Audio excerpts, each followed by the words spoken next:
Hello students, welcome to our channel. आज हम solve करेंगे सोशल साइंस गाला पेपर 5 का सेक्शन बी और आपको सेक्शन सी और डी के सॉल्यूशन भी इसी चैनल पर प्रोवाइड हो जाएंगे, तो आप हमारे चैनल को जरूर सब्सक्राइब कर दीजिए। बोर्ड एग्जाम की बात करें तो उसके लिए गाला बहुत इंपॉर्टेंट है, आप सब इसको सॉल्व जरूर करना और अपने फ्रेंड्स के साथ भी ये वीडियो शेयर करना। और अगर आप बोर्ड एग्जाम की तैयारी अच्छे से करना चाहते हैं तो आप हमारे कोर्स में भी ज्वाइन हो सकते हैं। कोर्स हमारी ऐप में है और ऐप की लिंक आपको डिस्क्रिप्शन में मिल जाएगी। चलिए स्टार्ट करते हैं आज का सोशल साइंस गाला पेपर 5 सेक्शन बी। तो सेक्शन बी में आपके आते हैं 13 क्वेश्चंस और इस 13 में से you have to attempt only 9 question. अच्छा खासा ऑप्शंस आपके पास यहाँ पे दिए हैं। हर एक क्वेश्चन 2 मार्क्स का है, तो 9 टू 18 मार्क्स का ये पूरा सेक्शन बनेगा। क्वेश्चन नंबर 27 से लेकर 37 इसी सेक्शन में आपको देखने मिलेंगे। ओके, चलो स्टार्ट करते हैं। हमारा पहला क्वेश्चन है, which features are included in cultural heritage of India. तो कल्चरल हेरिटेज में क्या क्या आता है? तो it includes palace, buildings, sculpture, stupa, vihara, chaitya, temples, mosque, tombs, forts and gates. ये सब लिखना आप। चैत्य विहार क्या होते हैं मैंने आपको बताया था, जहां बुद्धिस्ट जो होते हैं वो एक जगह पर पढ़ते हैं और दूसरी जगह जहां वो मेडिटेशन करते हैं वो, ठीक है, जहां वो रहते हैं वो। तो चैत्य और विहार ये दोनों एक रहने की जगह है और उनके पढ़ने लिखने और मेडिटेशन की जगह है चैत्य विहार। ठीक है, ये मतलब मस्जिद, फिर टूम्स, फोर्ट्स और गेट। अच्छा, पैलेस यानी कि महल हो गया और फोर्ट यानी कि गढ़ होता है, जहां से वो जंग लड़ी जाती है उसको फोर्ट बोलते हैं और जहां पूरी रॉयल फैमिली रहती है उसको पैलेस बोलते हैं। तो ये सारे कल्चरल हेरिटेज है। इसके अलावा जो हमारे हिस्टोरिकल प्लेसेस है फ्रीडम मूवमेंट के, वो भी कल्चरल हेरिटेज में आएंगे। कौन कौन से? साबरमती आश्रम, डांडी, बारडोली, वर्धा, शांति निकेतन जो कोलकाता में है, Delhi etcetera can also be considered as a part of our cultural heritage. क्योंकि ये फ्रीडम स्ट्रगल का हिस्सा है, तो ये भी हमारे कल्चरल हेरिटेज का पार्ट बनेंगे। बिसाइड्स जो हमारी लैंग्वेज है, स्क्रिप्ट है, जीरो की जो डिस्कवरी हुई, Yuddha Shastra, zoology, botany, Vastushastra etcetera are the important discoveries of India. तो इंडिया की जितनी भी डिस्कवरीज हैं वो भी हम हमारे कल्चर हेरिटेज में ही इंक्लूड करेंगे। क्लियर है? चलो आगे बढ़ते हैं।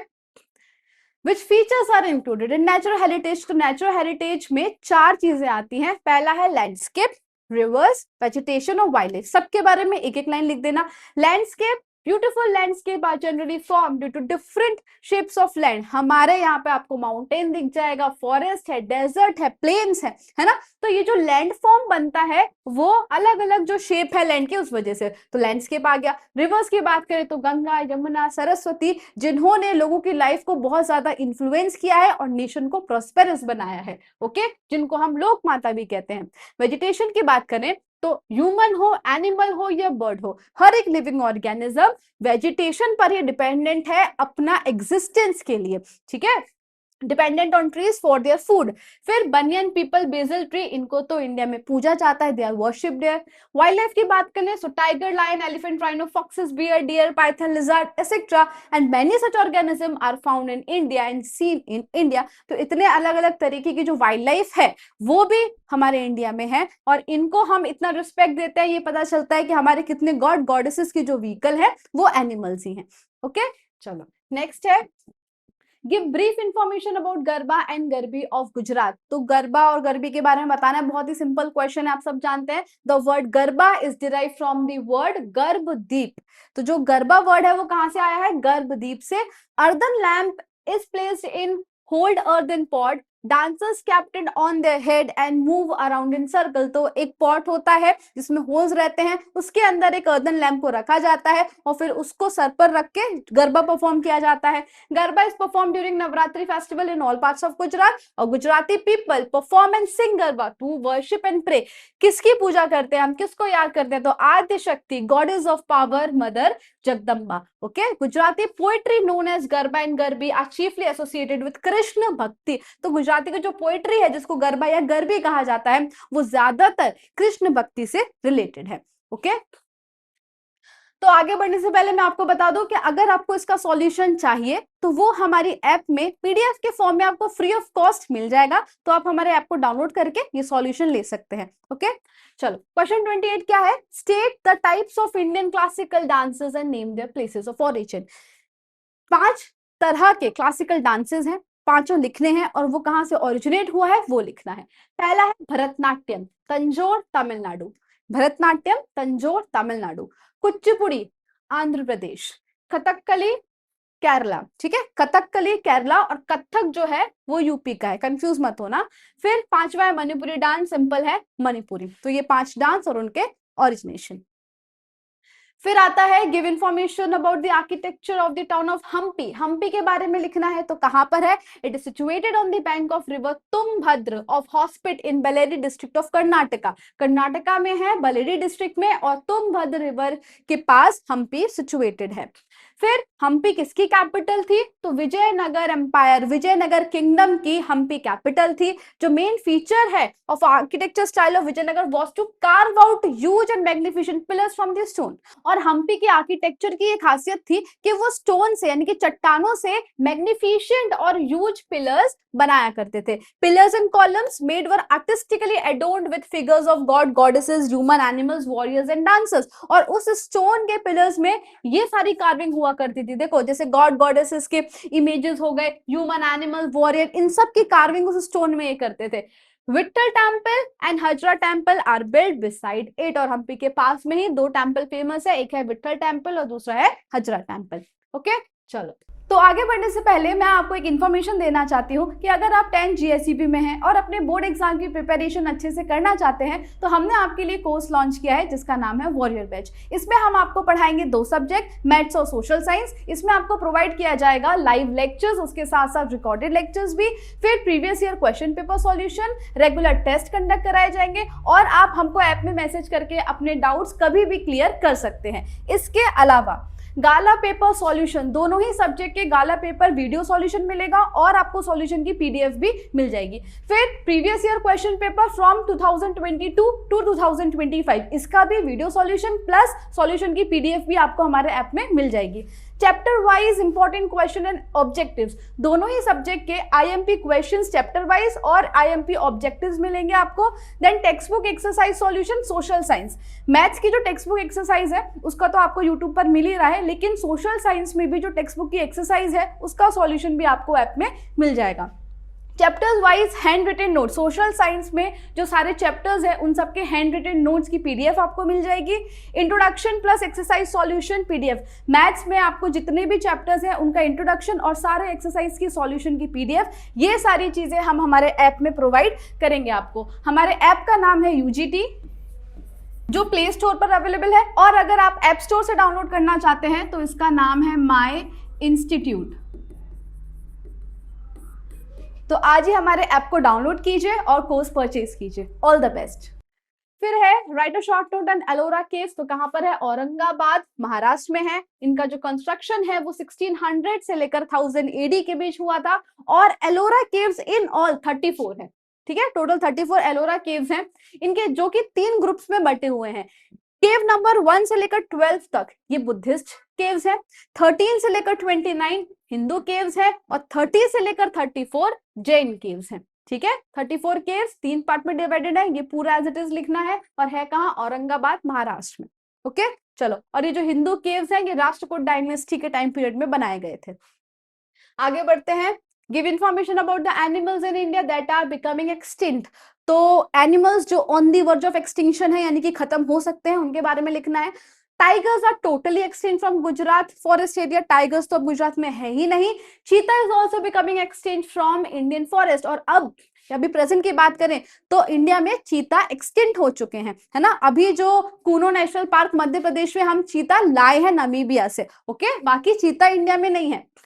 Then some bird species जैसे कि vulture, duck with pink throat, फिर cranes and owls are on the verge of extinction। ये ऐसे एनिमल्स हैं जो खतरा है, जिन पर जो खत्म हो सकते हैं। फिर चिलुत्रो birds in Andhra Pradesh, alligator of fresh water, Ganga river dolphin, ये सारे एनिमल्स है which are on the verge of extinction. Clear हुआ? चलो। फिर है uses of manganese. It is an important mineral for iron and steel industry.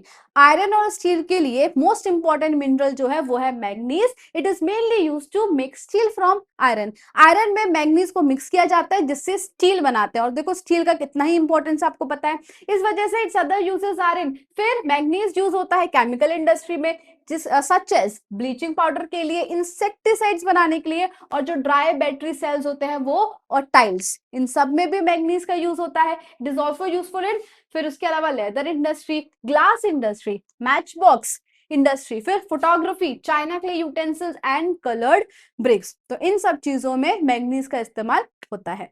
Okay, फिर है right a short note on biogas या गोबर गैस। तो यूजलेस एग्रीकल्चर मटेरियल, जितना भी एग्रीकल्चर का वेस्ट होता है, मोलासेस यानी कि शुगर केन के जो रिमेन्स होते हैं उसका पूरा जूस निकालने तो जो बचेगा उसको बोलते हैं मोलासेस। अदर वेजिटेशन, फिर डंग एंड ह्यूमन एक्सक्रीटा, जो ह्यूमन वेस्ट होता है और जो एनिमल का वेस्ट होता है, उन सब को एक टैंक में भर के इसके थ्रू बायोगैस का प्रोडक्शन होता है। The methane gas is release after this material get decompose which is an inflammable gas. तो अब ये जब पूरा डिकम्पोज हो जाता है तो एक गैस रिलीज होती है जिसको हम बोलते हैं मीथेन गैस। उसके बाद देखो, precious fertilizer without any virus is obtained after it is used up. कितने काम हो सकते हैं, एक तो इतना सारा जो वेस्ट है हमारा एग्रीकल्चर, ह्यूमन, एनिमल का जो वेस्ट है वो भी ट्रीट हो गया, ठीक है। जब वो पूरा डिकम्पोज हो गया तो उससे हमने बायोगैस का इस्तेमाल कर दिया। अब जब उसमें गैस भी खत्म हो गई तो जो बचा हुआ है वो बहुत ही बढ़िया फर्टिलाइजर की तरह काम करता है। देखो 0-0 हो गया, किसी भी तरह का वेस्ट यहाँ पे बचा ही नहीं, सब कुछ यूटिलाइज हो गया। This is a non conventional source of energy resource. Non conventional यानी कि ये एक रीन्यूएबल एनर्जी रिसोर्स है, मतलब हम जब चाहें और जितना चाहें उसको प्रोड्यूस कर सकते हैं, ये कभी खत्म नहीं होगा, ठीक है, और पॉल्यूशन फ्री भी होता है। चलो फिर what is the importance of industry, explain. तो आज के टाइम की अगर हम बात करें, जिस नेशन का इंडस्ट्रियल सेक्टर आगे है वो नेशन डेवलप्ड है ना। आप यूएस को देख लो, चाइना को देख लो। तो इसलिए the existence of nation depends only on the development of industry. एक नेशन का जो एग्जिस्टेंस है वो उनके इंडस्ट्रियल सेक्टर पर ही डिपेंड करता है। Those countries which have developed more industrially have strengthened there economy. और जो कंट्रीज का इंडस्ट्रियल सेक्टर आगे है वो उनकी जो इकोनॉमी है वो बहुत स्ट्रांग है। कंट्रीज जैसे कि USA, Russia, Japan, South Korea are prosperous and developed nation on the basis of industrial development only. इन्होंने अपने इंडस्ट्रियल सेक्टर में बहुत ज्यादा ध्यान दिया जिसकी वजह से आज ये डेवलप्ड नेशंस हैं। Those country where industries are either not developed or are less developed have to sell their natural resource। अब दिक्कत क्या होती है कि India is rich in natural resources, लेकिन हम हमारे नेचुरल रिसोर्सेज को फिनिश गुड्स में कन्वर्ट नहीं कर पाते क्योंकि हमारे पास इंडस्ट्रीज इतनी नहीं है। तो हम क्या करते हैं, इतना जो मिनरल है, हमारे जो नेचुरल रिसोर्सेज है, उनको हम बेच देते हैं, ठीक है, दूसरी कंट्रीज में, और फिर उनसे हम फिनिश गुड्स खरीदते हैं। अगर हमारे यहाँ इंडस्ट्रीज होती तो हम हमारे रिसोर्सेज का खुद ही इस्तेमाल कर सकते थे और फिर जो फिनिश गुड्स हैं वो हम एक्सपोर्ट करते। लेकिन क्योंकि इंडस्ट्रीज इतनी डेवलप नहीं हुई है, हम हमारे ही नेचुरल रिसोर्सेज को अच्छे से यूज नहीं कर पाते हैं और कम रेट में एक्सपोर्ट कर देना पड़ता है, ठीक है, at a cheaper price, and purchase the things made of the same raw material from the foreigners. और उसी रॉ मटेरियल से बनी हुई चीजें हमको दूसरी कंट्री से खरीदनी पड़ती है हाई प्राइस में, और हम रॉ मटेरियल बेच रहे हैं सस्ते प्राइस में, ठीक है। तो ये रीजन है कि अगर इंडस्ट्रीज का डेवलपमेंट नहीं हुआ तो नेशन का डेवलपमेंट पॉसिबल नहीं है। Okay, next is chemical fertilizer factory के बारे में बताना है। तो पहली केमिकल फर्टिलाइजर फैक्ट्री इंडिया में 1906 रानीपत तमिलनाडु में एस्टैब्लिश हुई थी। 1906 Ranipet Tamil Nadu. The development of this industry started when fertiliser corporation of India started its factory at Sindri. इसका डेवलपमेंट कहां से शुरू हुआ, जब फर्टिलाइजर कॉर्पोरेशन ऑफ इंडिया ने अपनी फैक्ट्री सिंड्री में स्टार्ट की तब, ठीक है। This industry is centred in Gujarat, Tamil Nadu, UP, Punjab और केरला। गुजरात में केमिकल फर्टिलाइजर इंडस्ट्रीज आपको दिख जाएंगी, कलोल, कंडला, हजीरा, भरूच और वडोदरा। क्लियर है। चलो next, which provisions have been given to SC and ST under 5-year programme. तो शेड्यूल कास्ट और शेड्यूल ट्राइब के लिए 5-year प्रोग्राम्स में क्या क्या प्रोविजन है। तो under different 5-year programme a scheme has been launch to offer scholarship, ठीक है, स्कॉलरशिप है, counselling and training classes for competitive examination have been started. देखो जितने भी गवर्नमेंट एग्जाम होते हैं या कॉम्पिटिटिव एग्जाम होते हैं तो इनको ट्रेनिंग दी जाती है एग्जाम से पहले कि आपको किस तरीके से वहां पर अटेम्प्ट करना है ना, पूरी प्रॉपर ट्रेनिंग देते हैं। तो ये इस प्रोग्राम के अंदर है। मिनिमम रिक्वायरमेंट ऑफ एज, फिर उनकी जो फीस है, जो क्वालिफिकेशन है, उन सबको रिलैक्स यानी कि कम कर दिया जाता है। मान लो दूसरों के लिए अगर 80 मार्क्स पासिंग है तो इनके लिए 60 पासिंग होगा। तो इसको क्या बोलते हैं, रिलैक्सेशन। हर चीज में इनको रिलैक्सेशन देते हैं for the candidate of those group for government jobs. जितने भी गवर्नमेंट जॉब्स के एग्जाम होते हैं, इनको एज में, फीस में और क्वालिफिकेशन में रिलैक्सेशन मिलता है। Doctor Baba Saheb Ambedkar organization facilitate those person who work for social understanding and upliftment of weaker section. और इस सेक्शन के लिए जो काम करता है उनको सपोर्ट करता है Baba Saheb Ambedkar organisation. There is a separate division in the state and the special officer is appointed at the central level for the welfare and protection of the interest of these people. तो अलग से एक central level पर division बनाया गया है, separate division, जो सिर्फ और सिर्फ वीकर सेक्शन ऑफ सोसाइटी या एसटी एससी के बारे में डिस्कशन करता है और उन्हीं से रिलेटेड प्रोग्राम्स और पॉलिसीज बनाता है। क्लियर है? चलो, फिर है suggest any 4 steps to eradicate communalism. Question number 37, last question इस सेक्शन का। कम्युनलिज्म क्या होता है? जब दो रिलीजन के बीच में लड़ाई होती है, when two groups of different religion, उनके बीच में कॉन्फ्लिक्ट होता है, तो उसी को हम क्या बोलते हैं, communalism. Eight first government should, अब इसको खत्म करने के लिए क्या करना चाहिए, है ना, धर्म के ऊपर या रिलीजन के बेसिस पर कोई लड़ाई ना हो, उसके लिए at first government should take punitive action. Punitive यानी कि अगर उसको ऐसा लगता है कि कहीं पर भी कम्युनल कॉन्फ्लिक्ट हो रहा है, तो वो बढ़े उससे पहले ही तुरंत गवर्नमेंट को एक्शन ले लेना है against communal elements to eradicate communalism from the society. और अगर ऐसे कुछ एलिमेंट्स दिख रहे हैं जो रिलीजन के ऊपर बात कर रहे हैं, जो दूसरे रिलीजन को भड़का सकता है, तो ऐसे सारे जो चीजें हैं वो गवर्नमेंट को तुरंत बंद कर देनी है। दूसरा, ये 1 मार्क्स में भी पूछता है, याद रखना, education can play an important role in eradication of communalism. फिर पॉलिटिकल पार्टी जो कम्युनल आइडिया पर बेस्ड हो, उनको कभी भी रिकॉग्निशन नहीं मिलना चाहिए। स्पेशल एथिक्स फॉलो करने चाहिए इलेक्शन लड़ने के लिए, they must be implemented and followed. तो जो भी एथिक्स यानी कि तरीका होता है, आप धर्म के बेसिस पर या जाति के बेसिस पर इलेक्शन नहीं लड़ सकते। फिर radio TV cinema are the best audio visual and aid to common people. Radio TV cinema ये बेस्ट मीडियम है लोगों तक पहुंचने के लिए, इनके थ्रू हम मैसेज पहुंचा सकते हैं सेक्युलरिज्म का, टॉलरेंस का। और टॉलरेंस यानी कि क्या होता है, कोएग्जिस्टेंस, हर तरह के लोग, हर रिलीजन, हर जाति के लोग साथ में रहें, उसको क्या बोलते हैं, टॉलरेंस, कोएग्जिस्टेंस। और सेक्युलरिज्म यानी कि all people of India have freedom to follow any religion. Okay, तो these are the steps which should be taken to eradicate communalism.